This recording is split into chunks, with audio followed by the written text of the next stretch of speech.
নমস্কার দর্শক বন্ধুরা, ফিরে এলাম আপনাদের সবচেয়ে পছন্দের যে অনুষ্ঠান সেটাতে হেলথ ম্যাগ। আপনারা দেখতে পাচ্ছেন TV24 বাংলার পর্দায় HD কোয়ালিটির পিকচারে আমাদের এই অনুষ্ঠানটি হেলথ ম্যাগ। আমি ডক্টর রঞ্জন ভট্টাচার্য থাকবো সঞ্চালকের ভূমিকায়, আর আমার সঙ্গে রয়েছেন মুর্শিদাবাদ মেডিকেল কলেজের বিশিষ্ট চিকিৎসক এবং তার সাথে এন্ডোক্রিনোলজিস্ট ডক্টর রণজিৎ বাড়ি। ডক্টর রণজিৎ, আপনাকে স্বাগত। নমস্কার। আজকে আমরা আলোচনা করব অন্তঃক্ষরা গ্রন্থি, মানে আমাদের যে এন্ডোক্রিনোলজিক্যাল ডিসঅর্ডার আছে তার যে সমস্যাগুলো নিয়ে। এই সমস্যা একটা খুব বড় মাপের হতে চলেছে এবং আমাদের জেলায় এই বিশেষজ্ঞ রোগ কিন্তু বিশেষজ্ঞ যিনি চিকিৎসক তিনি অপ্রতুল ছিলেন, কিন্তু আপনারা এই মুহূর্তে ডক্টর রণজিৎ বাড়িকে পেয়েছি। তিনি সর্বপ্রথম আমাদের মেডিকেল কলেজে এসেছেন এবং আজকে আমরা তার মূল্যবান মতামত নেব।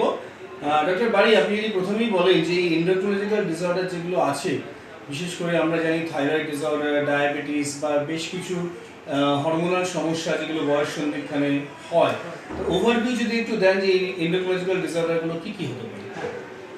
হ্যাঁ, এটা খুব ভ্যালিড প্রশ্ন যে এন্ডোক্রিনোলজিক্যাল ডিসঅর্ডারস আসলে অন্তঃক্ষরা গ্রন্থি মানে আমরা যদি বলি শরীরের মধ্যে কতগুলো অন্তঃক্ষরা গ্রন্থি আছে, যদি গ্রসলি আমরা দেখি মাথা থেকে যদি পা পর্যন্ত আমরা শুরু করি তাহলে সবার আগে মাথাতে আসে পিটুইটারি গ্ল্যান্ড। পিটুইটারি গ্ল্যান্ড আসলে মাস্টার গ্ল্যান্ড যেটাকে বলা হয়। এখান থেকে যে হরমোনগুলো নিঃসরণ হয় এগুলো হচ্ছে আসলে শরীরের অন্যান্য অঙ্গ প্রত্যঙ্গগুলোকে কন্ট্রোল করে। যেমন হচ্ছে থাইরয়েড ডিসঅর্ডার, যদি থাইরয়েড থেকে যদি আপনার থাইরয়েড গ্ল্যান্ডকে কন্ট্রোল করা হচ্ছে TSH নামক যে হরমোন, এখানে থাইরয়েড গ্ল্যান্ডকে কন্ট্রোল করে। এরপর যদি আমি বলি অ্যাড্রিনাল গ্ল্যান্ডকে কন্ট্রোল করে, তাহলে সেক্ষেত্রে ACTH অর্থাৎ অ্যাড্রিনোকর্টিকোট্রফিক হরমোন, সেটা হচ্ছে অ্যাড্রিনাল গ্ল্যান্ডকে কন্ট্রোল করে। তাছাড়া যেটা গোনাডোট্রফিনস যে হরমোনগুলো LH FSH যেগুলো আছে সেগুলো গোনাডস, মানে আমরা জানি ছেলেদের ক্ষেত্রে গোনাডস হচ্ছে অর্থাৎ টেস্টিস শুক্রাশয়, এবং মেয়েদের ক্ষেত্রে যেটা হয় সেটা ডিম্বাশয়, আসলে ওভারি, এগুলোকে কন্ট্রোল করে। এই ধরনের অর্থাৎ পিটুইটারি গ্ল্যান্ড হচ্ছে সব গ্ল্যান্ডের একটা মনিটরিং সিস্টেম বা অল ওভার কন্ট্রোল করে। এবার থেকে বাকি গ্রন্থিগুলো আমরা বুঝতেই পারছি। পরবর্তী ক্ষেত্রে সবথেকে বড় গ্রন্থি যেটা সহজেই দেখা যায় আমাদের শরীরের মধ্যে সেটা হচ্ছে থাইরয়েড গ্ল্যান্ড। থাইরয়েড গ্ল্যান্ড থেকে থাইরক্সিন হরমোনগুলো বের হয় এবং সেগুলো বাকি শরীরের প্রত্যেকটা মেটাবলিজমকে কন্ট্রোল করে। এরপর আসি অগ্নাশয়। যে অগ্নাশয় মানে প্যানক্রিয়াস, যে অর্গানটা, প্যানক্রিয়াস থেকে মূল্যবান যে হরমোনটা সিক্রিশন হয় সেটা ইনসুলিন আর একটা গ্লুকাগন। এই ইনসুলিন গ্লুকাগন কিন্তু পারস্পরিকভাবে এটা কাজ করে শরীরে ব্লাড গ্লুকোজ লেভেলটাকে একটা অপটিমাম জায়গায় মেনটেন করে। অর্থাৎ দুটো পারস্পরিক যেহেতু বিপরীত কাজ করে, তাহলে একটা ব্যালেন্সে থাকে, ব্লাড গ্লুকোজটাকে একটা ব্যালেন্সের মধ্যে রাখার চেষ্টা করে। এর পরের ক্ষেত্রে যদি আমরা আসি, পরবর্তী ক্ষেত্রে আমরা বললাম অ্যাড্রিনাল গ্ল্যান্ড। এটা কিডনির ওপরে দুটো টুপির মতো যেটা গ্ল্যান্ড থাকে, সুপ্রারেনাল গ্ল্যান্ড হিসেবে আমরা যেটাকে জানি, সেটাকে অ্যাড্রিনাল গ্ল্যান্ড। এখান থেকে খুব কিছু মূল্যবান হরমোন যেগুলো নিঃসরণ হয়, সেটা যেমন হচ্ছে কর্টিজল বলে একটা হরমোন নিঃসরণ। এটা হচ্ছে আপদকালীন সিচুয়েশন, শরীরের যে কোনো স্ট্রেসফুল সিচুয়েশনগুলোকে কাউন্টারঅ্যাক্ট করতে খুব হেল্প করে। তাছাড়া তো সুগার বা অন্যান্য মেটাবলিজম কন্ট্রোলে হেল্প করে। এর পরবর্তী ক্ষেত্রে অ্যাড্রিনালিন, মেডালারি পার্ট থেকে অ্যাড্রিনালিন বলে একটা হরমোন সিক্রেশন হয়, সেটাও কিন্তু এই স্ট্রেসফুল সিচুয়েশনে শরীরকে কাউন্টারঅ্যাক্ট করার জন্য কাজে লাগে। আপদকালীন হরমোন অ্যাড্রিনালিন যেটা আমরা। তাছাড়াও যদি আমরা বললাম সেক্স রিলেটেড যে হরমোন যেগুলো বের হয়, অর্থাৎ ইস্ট্রোজেন, প্রোজেস্টেরন এবং টেস্টোস্টেরন, সেটা হচ্ছে নির্দিষ্ট সেক্স গ্ল্যান্ড থেকে বের হয়। ছেলেদের ক্ষেত্রে টেস্টোস্টেরন মেইনলি, আর মহিলাদের ক্ষেত্রে মেইনলি ইস্ট্রোজেন আর কিছুটা প্রোজেস্টেরনের রোল থাকে। এটা যদি আমরা ওভারভিউ গ্রস অফ হরমোনের কথাটা বললাম। তাছাড়াও কিন্তু কিছু হরমোন আছে যেগুলো সরাসরি হয়তো আমরা দেখি শরীরের কন্ট্রোলে হয়তো ডাইরেক্ট রোল প্লে করে না, কিন্তু আরও অনেক নতুন নতুন হরমোন আসছে। এবং সেক্ষেত্রে আমরা যদি ভিটামিন ডি, যাকে এতদিন ভিটামিন হিসেবে আমরা জানি, সেটা কিন্তু বেসিক্যালি এক ধরনের হরমোন, সেটা অনেক ধরনের রোল প্লে করে। এখন আমরা জানি যদি অল ওভার ইন্ডিয়াতে স্ক্রিন করে দেখা যায়, কিন্তু অলমোস্ট 90% অফ আওয়ার পেশেন্ট যদি আগে থেকে না সাপ্লিমেন্টেশন নিয়ে থাকে, তাহলে ভিটামিন ডি ডেফিসিয়েন্সি একদম পাওয়া যেতেই পারে, এবং তার কনসিকুয়েন্স হিসেবে অনেক কিছু হয়। ইভেন যদি আমরা বলি ইমিউনিটির ক্ষেত্রে, যদি আমরা বলি রোগ প্রতিরোধ ক্ষমতা, এই কোভিডের সিচুয়েশনে আমরা যদি বলি, তাহলে একটা যদি ভিটামিন ডি ডেফিসিয়েন্সি যদি থাকে, তাহলে কিন্তু রোগ প্রতিরোধ ক্ষমতা অনেক কমে যায়। ইভেন ডায়াবেটিস, এই রিলেটেড মেটাবলিক সিনড্রোমগুলো কিন্তু ভিটামিন ডি ডেফিসিয়েন্সির সঙ্গে রোল আছে। সুতরাং এই ধরনের, তাছাড়া আরও অনেক হরমোন যেমন থাকে, যেমন মোটা হওয়ার ক্ষেত্রে কিছু হরমোন যেগুলো থাকে, লেপটিন বলে একটা হরমোন থাকে, যেটা শরীরে কিন্তু মোটা হয়ে যাওয়া বা তার সঙ্গে এই মেটাবলিক প্রবলেমগুলো, প্রেশার, সুগার, এগুলোর সঙ্গে রোল আছে। সুতরাং এন্ডোক্রিনোলজি একটা সার্বিকভাবে অনেক বিশাল একটা সাবজেক্ট। সেটাকে যদি আমরা গ্রসলি যদি ফ্রিকোয়েন্সি অফ ডিজিজ যদি আমরা সেই অনুযায়ী করি, তাহলে অবভিয়াসলি ডায়াবেটিস কিন্তু সব থেকে প্রিভ্যালেন্ট মেটাবলিক ডিজিজ, এবং ডায়াবেটিস অ্যালায়েড যে কন্ডিশন যেগুলো আছে, ডায়াবেটিসের সঙ্গে মোটা হয়ে যাওয়ার সিচুয়েশন, ডায়াবেটিসের সঙ্গে প্রেশার, হার্ট রিলেটেড সমস্যা, এইটা, আর তার সঙ্গে থাইরয়েড রিলেটেড ডিজিজ, যেটা সবাই জানেন, অর্থাৎ ডায়াবেটিস আর থাইরয়েডকেই হয়তো সবাই এতদিন পর্যন্ত এন্ডোক্রিনোলজি হিসেবে জেনে থাকতেন, কিন্তু তাছাড়াও যে সমস্যাগুলো আছে, কয়েকটা অসুখ আমরা নাম বলি, অথচ আপনারা হয়তো দেখে থাকবেন, কিন্তু আসলে সেগুলো কিন্তু এন্ডোক্রিনোলজিক্যাল প্রবলেম। যেমন হচ্ছে polycystic ovarian syndrome. Polycystic ovarian syndrome একটা মহিলাদের বয়ঃসন্ধিকালীন থেকে শুরু হয়, কিন্তু এটা অলমোস্ট অনেক বয়স পর্যন্ত থাকতে পারে। মেন প্রবলেম থাকে সেটা হচ্ছে মেনস্ট্রুয়াল রিলেটেড প্রবলেম, অর্থাৎ ইরেগুলার মেনস্ট্রুয়েশন থাকে, তার সঙ্গে মোটা হয়ে যাওয়ার চান্স থাকতে পারে, তার সঙ্গে ডায়াবেটিস বা প্রেশার আসার চান্স থাকতে পারে, এবং অনেক সময় কিন্তু এই পিসিওএস বা পলিসিস্টিক ওভারিয়ান সিনড্রোমের যারা ভুগছেন তারা অনেক সময় ইনফার্টিলিটি নিয়ে আসতে পারে। সুতরাং এটা একটা স্পেকট্রাম ডিজিজ, শুরু হয় বয়ঃসন্ধিকালীন থেকে, এটা আলটি যতদিন পর্যন্ত পিরিয়ড থাকে এই রিলেটেড সমস্যা থাকতে পারে, এবং তার কিছু অ্যাডভান্স কনসিকুয়েন্সেস থাকে। সুতরাং এই আপনারা এতদিন জানেন পলিসিস্টিক ওভারিয়ান সিনড্রোম যেহেতু মেনস্ট্রুয়েশন রিলেটেড প্রবলেম, সুতরাং প্রাইমারিলি আমাদের গাইনোকোলজিস্ট বন্ধুরাই এটা দেখে থাকেন, কিন্তু এটাকে যদি আরও ডিপলি যদি অ্যাসেস করা যায়, এটা one type of hormonal disease. সুতরাং দর্শক বন্ধুরা, আপনারা দেখছেন হেলথ ম্যাগ অনুষ্ঠানটি TV24 বাংলার পর্দায়, এবং আমাদের সঙ্গে রয়েছেন বিশিষ্ট এন্ডোক্রিনোলজিস্ট ডক্টর রণজিৎ বাড়ি। রণজিৎ, আমি আপনার কাছে জানতে চাইবো যে এই যে পিউবার্টির ব্যাপারটা, পিউবার্টি যখন আসছে, পিউবার্টির সময় যে হরমোনগুলো প্লে করে, বিশেষ করে অ্যাডোলেসেন্ট পিরিয়ড, বয়ঃসন্ধিকালে, এবং তার তারতম্যের জন্য কি কি অসুখ হতে পারে যদি একটু দর্শক বন্ধুদের সংক্ষেপে বলেন। খুবই খুবই এটা গুরুত্বপূর্ণ প্রশ্ন। বিশেষ করে পিউবার্টি শরীরের মধ্যে এমন ধরনের চেঞ্জ, এটা এক ধরনের ফিজিক্যাল চেঞ্জের পাশাপাশি মানসিক পরিবর্তনও হয় অনেক কিছু। সুতরাং এই ফিজিক্যাল এবং মানসিক পরিবর্তন, অর্থাৎ শারীরিক এবং মানসিক পরিবর্তনের জন্য অনেকগুলো হরমোন রোল প্লে করে। পিউবার্টি রিলেটেড হরমোনের জন্য প্রথমে সেক্স রিলেটেড হরমোন যেগুলো, সেগুলোই মেইনলি রোল প্লে করে। অর্থাৎ পিউবার্টি যখন আসে তখন গোনাডোট্রপিন হরমোনগুলো অনেক বেশি সিক্রিশন হয়, অর্থাৎ LH FSH, যার ফলে গোনাডস, মানে অ্যাকচুয়ালি যেটা আমরা ডিম্বাশয় বা শুক্রাশয় বলি, এর পরিণতি হয়, এবং সেখান থেকে সেক্স হরমোন যেগুলো হয়, টেস্টোস্টেরন ছেলেদের ক্ষেত্রে মেইনলি, ইস্ট্রোজেন, প্রোজেস্টেরন মেইনলি মেয়েদের ক্ষেত্রে, এটা দিয়ে এটা নিঃসরণ অনেক বেশি হয়। তার ফলে ছেলেদের মধ্যে কতগুলো শারীরিক পরিবর্তন আমরা ডেফিনেটলি বুঝতে পারি, সেগুলো হচ্ছে গলার ভয়েসটা একটু চেঞ্জ হয়ে যাওয়া, অর্থাৎ আমরা ছোট যারা থাকে তাদের ভয়েসটা অনেকটা মেয়েদের ভয়েসের মতো একই রকম হয়, অর্থাৎ যখনই পিউবার্টি শুরু হয় ভয়েসটা অনেক ডিপেন্ড হয়ে যায়, অর্থাৎ ল্যারিংসটা অনেক গ্রো করে, এবং যার জন্য একটা হলোইং বা ডেফথ যে মেল টাইপ অফ ভয়েস সেটা শুরু হয়, এটা একটা। তার সঙ্গে দৈর্ঘ্যে অনেক বাড়া, অর্থাৎ হাইট গেইনটা কিন্তু পিউবার্টির সময় খুব একটা ইম্পর্টেন্ট ব্যাপার, অর্থাৎ পিউবার্টাল গ্রোথ স্পার্ট বলি এটাকে। এটা ছেলেদের এবং মেয়েদের ক্ষেত্রে দুটোর ক্ষেত্রেই প্রযোজ্য, কিন্তু ছেলেদের যেহেতু পিউবার্টিটা 1 থেকে 2 বছর পর শুরু হয় মেয়েদের থেকে, সুতরাং গ্রোথ স্পার্টটা কিন্তু ছেলেদের একটু দেরিতে হয় এবং বেশি হয় কম্পেয়ার টু ফিমেল। এবং তার সঙ্গে বাকি মাস্কুলার বডি, অর্থাৎ ছেলেদের যেরকম একটা পেশিবহুল একটা চেহারা যেটা থাকে সেটা আস্তে আস্তে তৈরি হয়। তাছাড়া দাড়ি, সেকেন্ডারি সেক্সুয়াল ক্যারেক্টার সেগুলো আমরা বলি, সেগুলো হচ্ছে দাড়ি গোঁফ বা যেগুলো male pattern of hair distribution সেগুলো থাকে। তার সঙ্গে যেটা থাকতে পারে, যেটা হচ্ছে অবভিয়াসলি যদি আমরা বলি মানে জেনিটাল অর্গানসের ক্ষেত্রে ডেভেলপমেন্ট বলি, সেক্ষেত্রে ডেভেলপমেন্ট ডেফিনেটলি হয়, অর্থাৎ যৌনাঙ্গের চেঞ্জ সেগুলোও আস্তে আস্তে আসা শুরু হয়। সুতরাং এইগুলো, অর্থাৎ শারীরিক পরিবর্তন দেখে আমরা বুঝতে পারি যে কেউ বয়ঃসন্ধিকালীন সময়ে অন্তর্ভুক্ত হচ্ছে বা আস্তে আস্তে আসছে, এবং মহিলাদের ক্ষেত্রেও সেটা আমরা বাহ্যিক শারীরিক পরিবর্তনের মধ্যে আমরা বুঝতে পারি। শারীরিক পরিবর্তন বলতে সেকেন্ডারি সেক্সুয়াল ক্যারেক্টার মেয়েদের ক্ষেত্রে ব্রেস্টের ডেভেলপমেন্ট হওয়া শুরু হওয়া, তাছাড়া একটা female type of body contour যেটা থাকে, অর্থাৎ ফিমেল টাইপ অফ বডি মানে mainly lower portion of heap, এগুলোতে বেশি পরিমাণে ফ্যাট জমে যাওয়া, অর্থাৎ এই ধরনের একটা কন্টুর তৈরি হওয়া। তার সঙ্গে মানসিক পরিবর্তন তো অবশ্যই আসে, অর্থাৎ মেয়েরা আস্তে আস্তে একটু নিজেদের গুটিয়ে নেওয়ার চেষ্টা করে, একটু লাজুক প্রকৃতির হওয়া, এই জিনিসগুলো আস্তে আস্তে তৈরি হয়। এবং বাকি আরেকটা জিনিস, মেয়েদের ক্ষেত্রেও গ্রোথ হয়, পিউবার্টিকালীন গ্রোথ হয় এবং তার সঙ্গে এই সুতরাং পিউবার্টিকালীন এই সমস্যাগুলোর জন্য মানে কি সমস্যা আসতে পারে সেটা আমাদের জানতে হবে।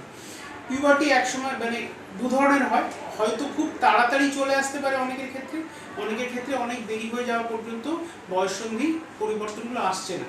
এগুলোকে আমরা বলি ডিলেড পিউবার্টি অর প্রিকশিয়াস পিউবার্টি। এটা দুটোকে আলাদাভাবে যদি আমরা ভাগ করি তাহলে আমরা ডিলেড পিউবার্টির ব্যাপারটা আগে আসি। ডিলেড পিউবার্টি মানে হচ্ছে ইউজুয়ালি আমরা যদি বলি কোন বয়সে বয়ঃসন্ধি শুরু হয়, ছেলেদের ক্ষেত্রে ইউজুয়ালি 14 বছর বয়স আমরা বলি আরবিটারি 13 থেকে 14, আর মহিলাদের ক্ষেত্রে আমরা বলি 11 থেকে 13।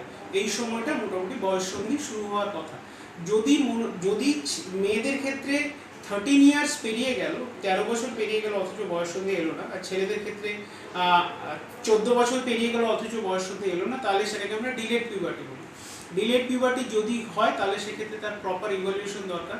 বিভিন্ন কারণে হতে পারে, দুটো গ্রসলি যদি আমরা বলি, একটা হচ্ছে যেটা হচ্ছে মেন অর্গান, যেটা সেক্স অর্গান অর্থাৎ ওভারিয়ান টেস্টিস, তার নিজস্ব সমস্যার জন্য হতে পারে। আরেকটা পিটুইটারি গ্ল্যান্ড, যেহেতু এটা কন্ট্রোল করে, পিটুইটারি গ্ল্যান্ডের প্রবলেমের জন্য। মোস্ট কমন যেটা পাওয়া যায় পিটুইটারি গ্ল্যান্ডের জন্য হয়, এই জন্য এটাকে আমরা বলি হাইপোগোনাডোট্রফিক হাইপোগোনাডিজম, মানে যেহেতু ট্রফিক হরমোনটা কম যার জন্য হচ্ছে হাইপোগোনাডিজম হচ্ছে। তাহলে সেক্ষেত্রে ছেলেরাদের ইউজুয়ালি হয় কিন্তু ছেলেদের বয়ঃসন্ধি চেঞ্জগুলো আসে না একটু। আর বয়ঃসন্ধি এলে কিন্তু একটা জিনিস মনে রাখতে হবে, এই ইস্ট্রোজেন হরমোনটা যেহেতু বাড়ে, সেটা হচ্ছে এই লম্বা যেহেতু বৃদ্ধি করে, তার সঙ্গে কিন্তু ফার্দার গ্রোথ যাতে না হয়, এপিফ্যাসিয়াল ফিউশনগুলো হয়ে, অর্থাৎ গ্রোথ একটা টার্মিনেশনের জায়গায়। সুতরাং যদি বয়ঃসন্ধিকালীন চেঞ্জগুলো না হয়, অনেক সময় ছেলেরা অনেকটা লম্বা হয়ে যায়, অনেকটা লম্বা মানে অর্থাৎ ফিউশন যেহেতু হচ্ছে না, লম্বা হতে থাকে। মেয়েদের ক্ষেত্রে কিন্তু হাইপোগোনাডোট্রপিক হাইপোগোনাডোটিক অনেক সময় লম্বা দিকেই আসে, কিন্তু প্রাইমারি সেক্স অর্গানের যদি প্রবলেম হয় সেক্ষেত্রে, যেমন ধরুন ওভারি ইটসেলফ প্রবলেম, কিছু জেনেটিক ডিজিজ আপনারা হয়তো শুনে থাকবেন, টার্নার সিনড্রোম বলে একটা অসুখ হয়, যেটা ইউজুয়ালি জেনেটিক ডিজিজ কিন্তু প্রাইমারিলি গোনাডসটাই অ্যাফেক্টেড হয়। তাহলে সেক্ষেত্রে সেক্স হরমোনগুলো জেনারেট করে না, সেক্ষেত্রে বেটে হয় মেয়েরা খুব ইউজুয়ালি, বয়ঃসন্ধিকালীন পরিবর্তনগুলো আসে না, এবং অনেক মানে বেশিরভাগ ক্ষেত্রে এই সমস্যাগুলো নিয়ে আসে, আর তার সঙ্গে ইনফার্টিলিটি প্রবলেম নিয়ে আসতে পারে। অনেক ধন্যবাদ। আমরা যেহেতু সময় আমাদের কম, তাই আমি দুটো ব্যাপারে জাস্ট ওভারভিউ নেব, থাইরয়েড ডিসঅর্ডার এবং ডায়াবেটিস নিয়ে।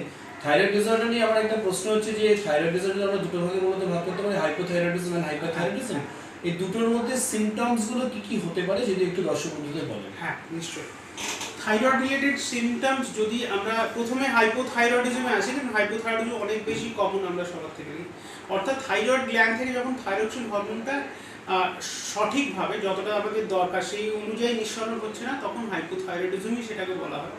সেক্ষেত্রে সমস্যা যেটা হয়, থাইরয়েড গ্ল্যান্ড বা থাইরক্সিন হরমোন যেহেতু প্রত্যেকটা শরীরের মেটাবলিজমে অংশগ্রহণ করে, তাহলে সেই মেটাবলিজম প্রসেসগুলো ডিলেড হয়ে যায়।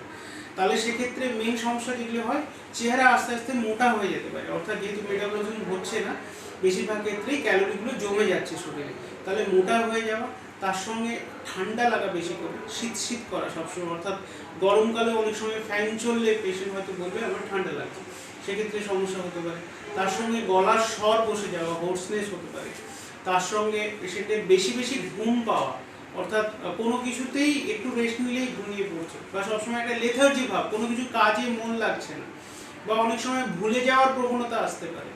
অনেক সময় বিশেষ করে যারা পড়াশোনা করে তাদের ক্ষেত্রে অনেক সময় মনে রাখার সমস্যা আসতে পারে। কনস্টিপেশন হতে পারে, অর্থাৎ পায়খানা ঠিক মতো না হওয়া বা কম হওয়া, কনস্টিপেশন একটা প্রবলেম আসতে পারে। এই রিলেটেড সমস্যাগুলো, চুল উঠে যাওয়া, চুলের একটা খুব আছে, হেয়ার গ্রোথের ক্ষেত্রে থাইরক্সিনের একটা পারমিসিভ রোল থাকে, চুল উঠে যাওয়ার সমস্যা থাকতে পারে। এবং মহিলারা কিন্তু অনেক সময় বেশি পিরিয়ডের রক্তক্ষরণ যেটা হয় সেটা বেশি, অর্থাৎ মেনোরেজিয়া আমরা বলি, সেটা নিয়ে আসতে পারে, বা অনেক সময় মেনস্ট্রুয়াল ইরেগুলারিটি, ইভেন ইনফার্টিলিটি নিয়েও কিন্তু আসতে পারে। এই হাইপোথাইরয়েড রিলেটেড এই সমস্যাগুলি, এবং গয়টার অনেক সময় গলা ফোলা থাকতে পারে সেজন্য। হাইপারথাইরয়েড জাস্ট উল্টোটা, অর্থাৎ মেটাবলিজমগুলো সব বেশি পরিমাণে হওয়ার জন্য পেশেন্টে কিন্তু রোগা হয়ে যাওয়ার একটা প্রবণতা, অ্যাডিকুয়েট ডায়েট হয়তো নিচ্ছেন কিন্তু চেহারা অনেক কমে যাচ্ছে বা রোগা হয়ে যাচ্ছে, এটা হতে পারে। তার সঙ্গে খুব গরম লাগা, সিম্প্যাথেটিক ওভার অ্যাক্টিভিটি যেগুলো হয়, অর্থাৎ সেক্ষেত্রে হাতগুলো কাঁপা, সবসময় অ্যাংশাস অ্যাংজাইটি একটা ফিল করা বা উদ্বিগ্নতা ফিল করা তার সঙ্গে। আর তার সঙ্গে বাউল আউটপুট এক্ষেত্রে বেড়ে যাবে, যার জন্য হচ্ছে বারবার একটা পায়খানা যাওয়ার প্রবণতা একটা থাকতে পারে। আর তার সঙ্গে হচ্ছে অনেক সময় চোখ বড় হয়ে যেতে, কিন্তু বেশিরভাগ ক্ষেত্রে থাইরয়েডের হাইপার থাইরয়েডিজমে এক ধরনের অ্যান্টিজেন অ্যান্টিবডি মিডিয়েটেড অসুখ অর্থাৎ গ্রেভস ডিজিজ নামে হয়, সেই জন্য অনেক সময় চোখ বড় হয়ে যেতে পারে, সেগুলো হতে পারে। ওই ক্ষেত্রেও গলা ফোলা থাকতে পারে। আর এক্ষেত্রেও কিন্তু মেনস্ট্রুয়াল প্রবলেম মহিলাদের ক্ষেত্রে থাকতে পারে, ইনফার্টিলিটি আসতে পারে, অনেক ধরনের সমস্যা হতে পারে। কোভিড সংক্রমণের নিরিখে কিন্তু ভারতবর্ষ এগিয়ে চলেছে, প্রথম 10টা দেশের মধ্যে সারা পৃথিবীতে এর মধ্যে স্থান দখল করে নিয়েছে। আমরা লকডাউন শুরু করেছিলাম সেই 22শে মার্চ থেকে, তারপর পর্যায়ক্রমে চলতে চলতে এখন আনলকিং এর পর্যায়ে রয়েছে। কিন্তু মানুষ ভাবছে বোধহয় করোনা ভাইরাসের সংক্রমণ বন্ধ হয়ে যাবে, তা কিন্তু নয়। সতর্ক থাকবেন, কারণ লকডাউন তোলাটা একটা আমাদের ক্ষেত্রে অনিবার্য হয়ে উঠেছিল বিভিন্ন আর্থসামাজিক কারণে।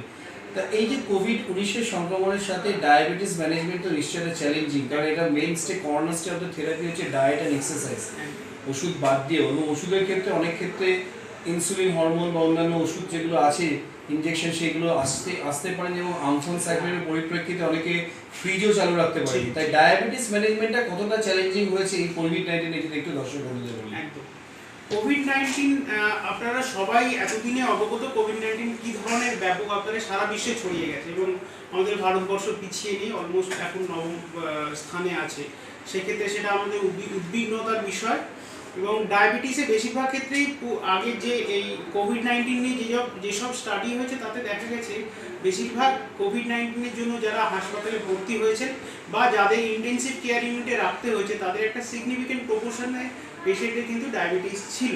এবং ডায়াবেটিসের সঙ্গে শুধুমাত্র ডায়াবেটিস নয়, যদি ডায়াবেটিস রিলেটেড বাকি কমপ্লিকেশন অর্থাৎ কিডনির সমস্যা হওয়া বা তার সঙ্গে ধরুন হার্টের সমস্যা যাদের আছে বা বয়স যাদের বেশি আছে বা যারা স্মোক করেন, তাদের ক্ষেত্রে কিন্তু কোভিড-19-এর কমপ্লিকেশনের চান্স অনেক বেশি। সুতরাং ডায়াবেটিস থাকলে ডায়াবেটিসের সুগার কন্ট্রোল রাখা এবং বাকি ডায়াবেটিস রিলেটেড প্রবলেম যেমন প্রেশার কন্ট্রোল রাখা, এগুলো কিন্তু মাস্ট, সবাইকে জেনে রাখতে হবে। আপনার ডায়াবেটিস যদি কন্ট্রোলে থাকে এবং আপনি যদি সেফটি মেজার্স যেগুলো বাকি সবাই ফলো করেন সেটা যদি আপনি ফলো করে থাকেন, তাহলে কিন্তু আপনি অনেকটা নিশ্চিন্ত থাকতে পারেন। সেক্ষেত্রে ডায়াবেটিসের জন্য আলাদা করে উদ্বিগ্ন হওয়ার কোনো কারণ নেই। কিন্তু তাহলে ডায়াবেটিসকে অবশ্যই কন্ট্রোলে রাখতে হবে। ডেফিনেটলি ডক্টর ভট্টাচার্য যেটা বললেন, সেক্ষেত্রে আমরা একটা খুবই একটা আমাদের আনফর্চুনেট সিচুয়েশনে যাচ্ছি। একে কোভিড-19-এর কোমরবিড সিচুয়েশন, আর তার সঙ্গে আমফানের জন্য যে বিপর্যয় হয়েছে, সেক্ষেত্রে একটা চেন অফ সাপ্লাই ডেফিনেটলি এটা ইন্টারাপ্টেড হয়েছে। সেক্ষেত্রে অনেকটা বিদ্যুৎবিহীন একটা জায়গা অনেক সময় হয়ে পড়েছিল, কিছুটা হয়তো রিপেয়ার করা গেছে। ইনসুলিন স্টোরেজও একটা খুবই ইম্পর্টেন্ট টেম্পারেচার রিলেটেড ইস্যু থাকে। তবে একটা আমি জিনিস বলি, যেটা সেক্ষেত্রে up to 26 degree Celsius temperature পর্যন্ত একটা ইনসুলিন যেটা ব্যবহার করা হচ্ছে, সেটা কিন্তু অলমোস্ট 28 ডেজ রাখা যায়। যদিও আমাদের পশ্চিমবঙ্গে 28 ডেজের টেম্পারেচার রাখাটাও একটা বড় চ্যালেঞ্জিং ইস্যু হয়ে যায়, তবে কিছু হোমমেড পলিসি থাকে যেগুলো দিয়ে আমি বলতে পারি অ্যাটলিস্ট আপনি ইনসুলিনের বক্স যেটা থাকে সেটাকে একটা কাপড়ের মধ্যে জড়িয়ে রাখুন, এবং সেটা অন্ধকার জায়গা যেখানে সূর্যের আলো যায় না বা কোনো গরম জায়গার সংস্পর্শে থাকে না, সেখানে রাখতে পারেন।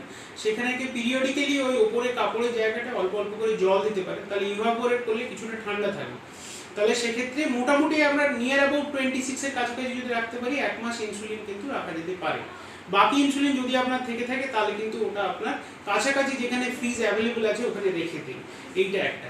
ওষুধ অনেক সময় যদি না পেতে পারেন, সেক্ষেত্রে কিন্তু একই সেম কম্পোজিশনের অন্য ব্র্যান্ডে যদি ওষুধ থাকে, তাহলে কিন্তু আপনি নিতে পারবেন। সেটা আমরা ওষুধের ক্ষেত্রে কিন্তু নির্দিষ্ট কোম্পানি তার নিজস্ব পলিসি করেছে, নির্দিষ্ট বিশেষ করে ইনসুলিনের ক্ষেত্রে তার প্রত্যেকটা কোম্পানি রিলেটেড একজন পার্সনের নাম দেওয়া আছে। আমার ফেসবুক প্রোফাইলে যদি দেখেন, তাহলে সেক্ষেত্রে ওনারা কিন্তু ব্যাপারটা হ্যান্ডেল করছেন। তবে হ্যাঁ, আমি সবসময় বলে রাখবো, ওষুধ কিন্তু কখনোই কোনো অবস্থাতেই বন্ধ করবেন না, কারণ ডায়াবেটিসের কন্ট্রোল যদি কোনো রকম অল্টার হয়, বিশেষ করে পুয়ারলি কন্ট্রোল ডায়াবেটিস থাকলে কিন্তু কোভিড-19-এর কমপ্লিকেশনের চান্স বেড়ে যায়। আর এই লকডাউন পিরিয়ডে ডায়েট এক্সারসাইজের ইম্পর্টেন্স খুব বেশি, কারণ হচ্ছে অনেক সময় লকডাউনে থাকার জন্য এক্সারসাইজটা কম্প্রোমাইজ হয় এবং ডায়েট অনেক সময় বেশি নেওয়ার একটা টেন্ডেন্সি চলে আসে। তাহলে সেক্ষেত্রে আপনাকে ডায়েটটা খুব অল্প পরিমাণে বারবার নিতে হবে। এটা কমপ্লেক্স কার্বোহাইড্রেট যেগুলো বেশি পরিমাণে, স্যালাড, ভেজিটেবলস, এগুলো বেশি একটু প্রেফার করুন।